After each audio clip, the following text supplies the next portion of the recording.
just like to know regarding that focus group that was on the Fox feed afterwards. Were they actually a focus group?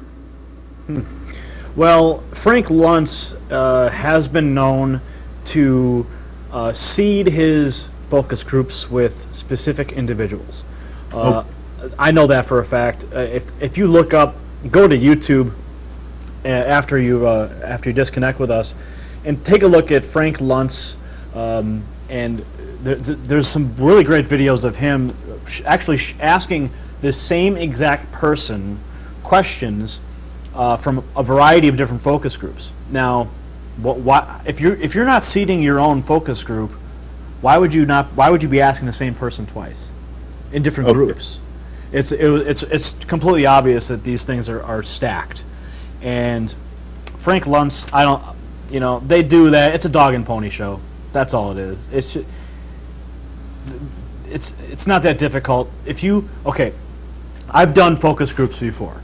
Or I've done focus groups on cigarettes, bubble gum, and beer and whatever. They pay you $50 and you talk about it, and you sit around with a group of people and give your opinion, right?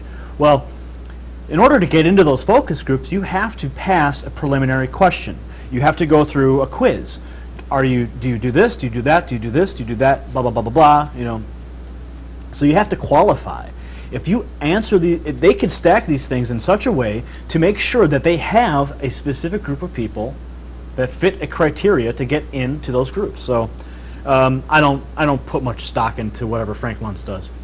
Okay, but that's important information, because actually that means it wasn't really a focus group, because people who put together focus groups, for consumer research, the customer research, that sort of thing, they want accurate information.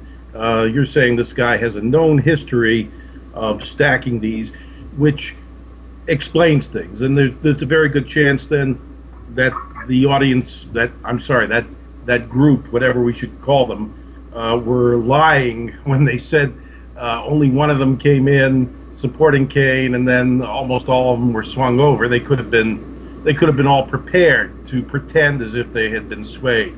Well, I don't know if I would say that they were. I mean, they could have selected the individuals, like by qualifying them, saying who is your most likely favored candidate, and Herman Cain, likely, most likely, not likely, highly unlikely. And based on a series of answers, they could choose the people who are right on the edge of may or may not like Cain, so that when they come in and they ask the question again after the debate, that they may more likely have a higher percentage of flipping towards Cain.